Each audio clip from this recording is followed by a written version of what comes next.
कक्षा 10वीं हम आपकी स्पर्श बुक से पर्वत प्रदेश में पावस कविता पढ़ने जा रहे हैं। यह कविता सुमित्रा नंदन पंत द्वारा लिखी गई है। आपका जन्म 20 मई 1900 को उत्तराखंड के कोसानी अल्मोड़ा में हुआ। आप छायावादी कवि रहे हैं। पंत जी की कविता में विशेष करके प्रकृति प्रेम एवं रहस्यवाद दिखाई देता है। पंत जी की अपनी एक शैली है। जब वे लिखते हैं तो वे दृश्य हमारे सामने उत्पन्न हो जाते हैं। महाप्राण निराला जी ने भी उनके बारे में कहा है कि उनकी सजीवता से किया गया चित्रण हमें विभिन्न दृश्यों की उपस्थिति को बताता है। तो आज हम पढ़ने जा रहे हैं, जैसा कि नाम से ही आपको दिख रहा है, पर्वत प्रदेश है और पावस। पावस मतलब वर्षा ऋतु है। पर्वतीय क्षेत्र में वर्षा ऋतु का वर्णन बताया गया है। सबसे पहले तो मैं आपसे ये जानना चाहूँगी कि आप में से कोई भी ऐसा नहीं होगा जो पहाड़ों के क्षेत्र में नहीं जाना चाहता हो। जब भी जिसको मौका मिलता है वह पर्वतीय क्षेत्र में घूमने जाने का प्रोग्राम हम बनाते रहते हैं। आपको अच्छा लगेगा कि आप घर बैठे ही उस पर्वतीय यात्रा का अनुभव करें। तो सबसे पहले आप अपनी बुक खोलेंगे, पेंसिल हाथ में रखेंगे ताकि मैं जो पढ़ रही हूँ उसको आप अच्छे से समझ सकें।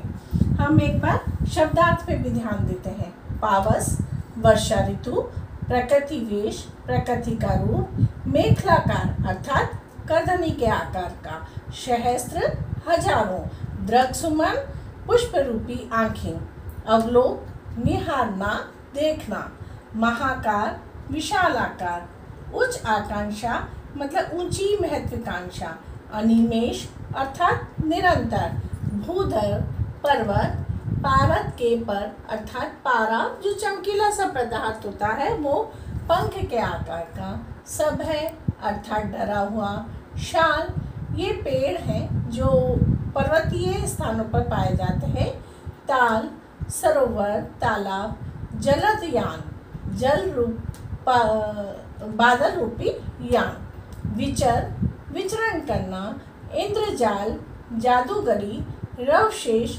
अर्थात अवशेष रह जाना।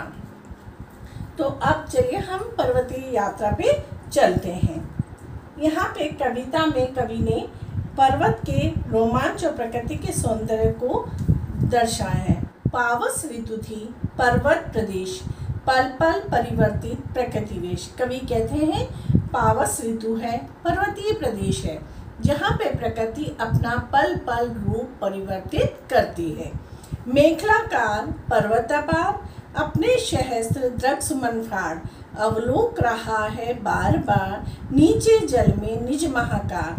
पर्वतीय क्षेत्र कैसा है? मेखलाकार अर्थात करधनी के आकार का गोलाकार लिए हुए पर्वत हैं जो दूर दूर तक फैले हैं।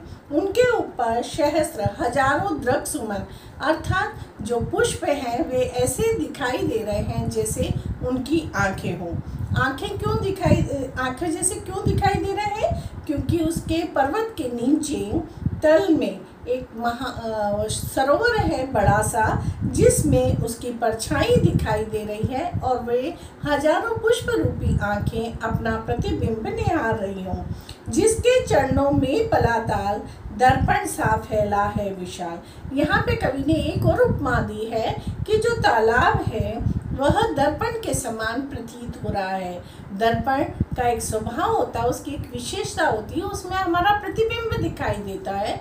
उसी तरह यहाँ पे पर्वतीय क्षेत्र में पर्वत के तलहटी में जो तालाब है उसमें पर्वत का महान प्रतिबिंब, बड़ा सा प्रतिबिंब दिखाई दे रहा है। इसलिए कवि ने तालाब को दर्पण की उपमा दी है।